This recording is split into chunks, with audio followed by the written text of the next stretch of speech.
Hey everyone, it's Peter, and I'm going to talk today just a little bit about modernism and postmodernism.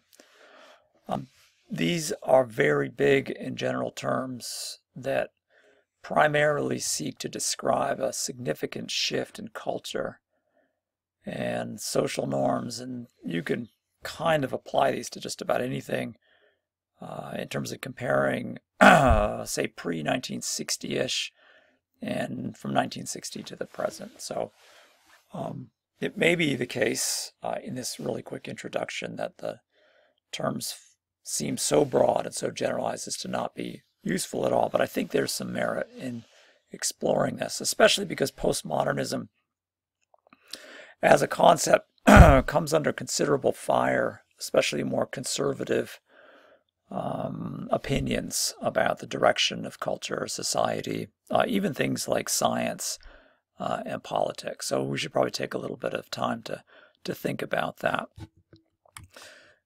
It's possibly helpful just to set up the standard kind of comparative list when we think about this. And I'll try to do this in a reasonably lighthearted way without being too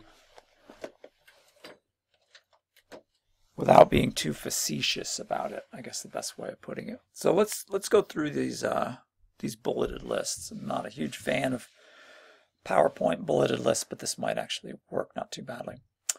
Okay, so modernism on the left and postmodernism on the right. Time frame for modernism. Most people, I think, if asked to define it, would set it somewhere around 1900, maybe a little earlier, maybe a little later. Up until about 1960. You might say that after maybe 1968, 68 is a really important year in terms of radical change of all kinds of cultures, both in Europe and in America, and then by extension globally. So maybe 1900 to 1968. Postmodernism as a chronology is probably even fuzzier. But I think you could argue that something begins to change around the middle of the 1960s. So 1968 works for me up until the present. And some people will argue, some writers will argue that we're in postmodernism.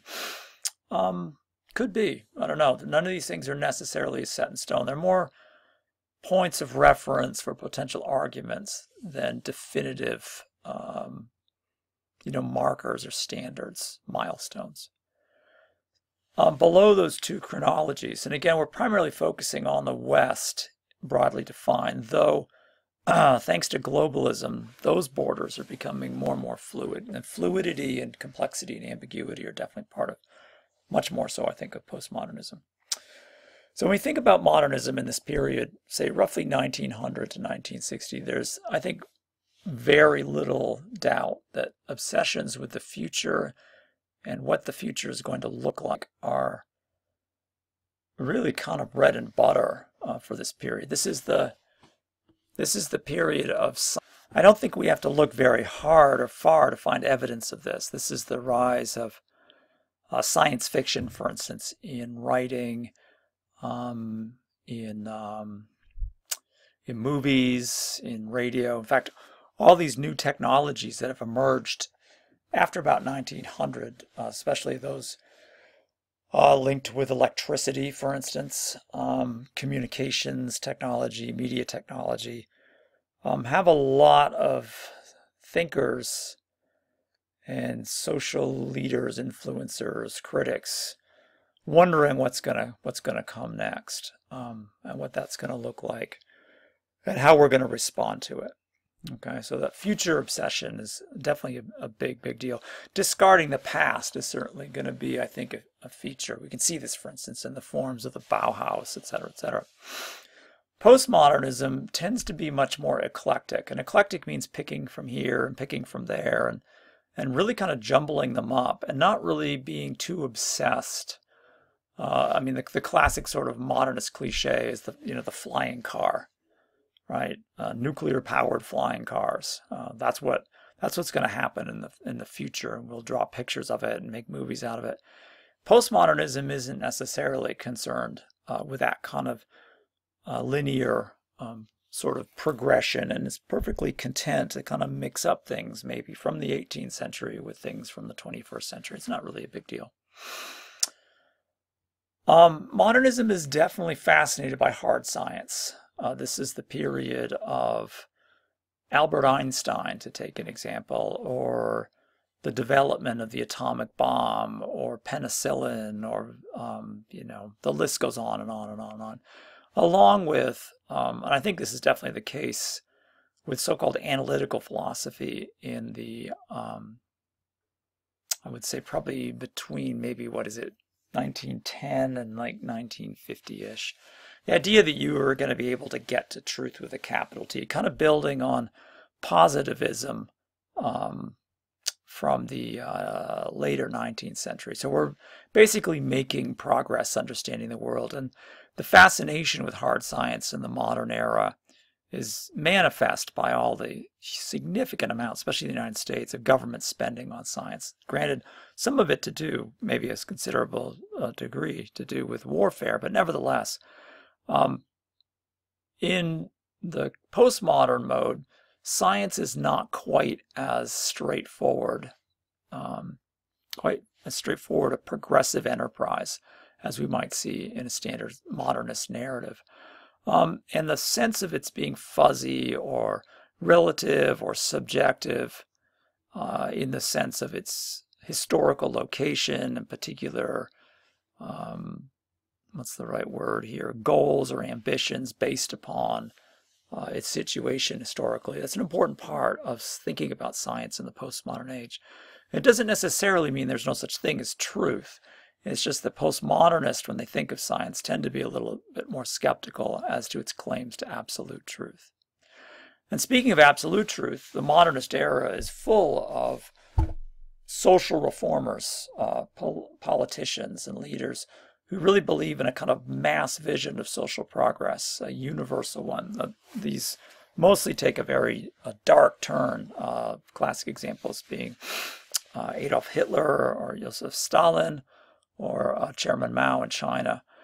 The side effects of these social progress movements were, to say the least, catastrophic, much like the drift of hard science toward destructive technologies such as the atomic or hydrogen bomb. These social progress movements certainly had significantly catastrophic side effects that affect us even today. Postmodernism is not necessarily interested in those mass movements of social progress, and is certainly more interested in smaller groups. Sometimes this is defined currently, usually with a bit of a pejorative tinge, as identity politics. So we might be interested in women's rights or gay rights or minority rights of one kind or another, but the idea of uplifting an entire society in a kind of 5-year plan or something like this is definitely not very postmodern. If we think about modernism in more artistic terms, this theme of authenticity comes up again and again and again. Authenticity, in the sense, again, a classic example would be a modernist, kind of on the late-ish side, but somebody like Jackson Pollock. The idea that one's emotions are literally poured out on the canvas, and this is a big deal. The artist is a kind of hero, a heroic figure striving for truth in a complex and difficult world. Postmodernism is like, yeah, maybe, whatever, maybe not. Maybe authenticity is important. Or maybe it's a social construct, one that you could fake or play around with. It's not necessarily the most important thing. And the artist as hero is certainly something that begins to kind of fall apart in the postmodern idea. An interesting one, I think, for students of postmodern is the idea of the authority of criticism. So what does that imply? It implies that, again, we take the classic modernist critic in the arts, Clement Greenberg, or literary critics, Lionel Trilling. There are any number of these figures that are completely unheard of in 2019, except by close scholars of literary criticism or history and so forth. It's impossible, literally impossible, to understand the kind of authority that these individuals would have had over the fates of artists or artistic creations. Today, you just slap a review up on Amazon, and one review is as good as another. You know, you have your own blog or you have your own YouTube show, and the idea that there's going to be any kind of bright line between authentic, real art, high culture, that kind of thing is, obsolete. And I guess I skipped one by mistake, but coming back to that high culture aspect, the notion that an artist really has to rise above the social norms of his or her time and create something that is, aesthetically profound or important and carries significant meaning. Again, Andy Warhol is the great example. You could argue that Dadaists do this in a sense too, but Andy Warhol really is probably the prime example of destroying the notion of high culture in art, referring without any clear sense of irony or sarcasm or anything, simply referring to pop culture as, that's great, that's no problem. It's what we all kind of swim in culturally, and we shouldn't necessarily put it down. Okay, back to where we were. So past authority criticism, then simplicity of style. Again, the classic example is going to be modernist architecture, devoid of ornament, devoid of, any of the kind of idiosyncratic touches that are so typical, for instance, of Victorian style. In postmodernism, that's fine. Just put it in, see what happens, mix it up. Again, that eclectic aspect in chronology is also seen in terms of style. And then the last thing we might touch on is the idea that in modernist culture, some sense of conveying meaning is really important, and oftentimes continuing with that authority of criticism, driving toward a conclusive or definitive meaning would be seen as a kind of important goal, that literature is meant to be studied and interpreted in a meaningful way. In postmodernism, that conclusion is kind of almost endlessly deferred. It's open-ended. The contingent nature of meaning, particularly in the use of language, whether written or spoken, or in the visual sense, is always a factor that needs to be recognized and acknowledged. And for a critic to, kind of come to a definitive conclusion about a work of art is ultimately, contradictory and incoherent. So how does that play out? Let's just look very briefly at some works of art. So how does this play out? Well, we might look, for instance, at architecture. I think that would be a good example. So on the left, we see the Seagram building, which is put up in the 1950s or thereabouts by Mies van der Rohe and Philip Johnson. It's really probably the defining example, maybe in New York City, of late modernist architecture. We have the sort of stereotypical skyscraper, the glass and metal and concrete box, devoid of ornament, very much intended to be of its time and kind of speaking toward a gleaming, machine-like future. Again, think of Corbusier and his ilk. And then on the right, we have the Piazza d'Italia in New Orleans, and this is coming in right around 1980, I think, thereabouts. Sadly, it's experienced some major damage from Hurricane Katrina, but what it represents in terms of postmodernism is many of the factors that I've described before, kind of dispensing with that simplicity, with that directness, with that austerity, and almost brutality of modernist architecture. It's content to, play around with Roman, in this particular case, classical forms, using different materials, jumbling shapes and forms together, and not super uptight about how that's going to play out to the viewer.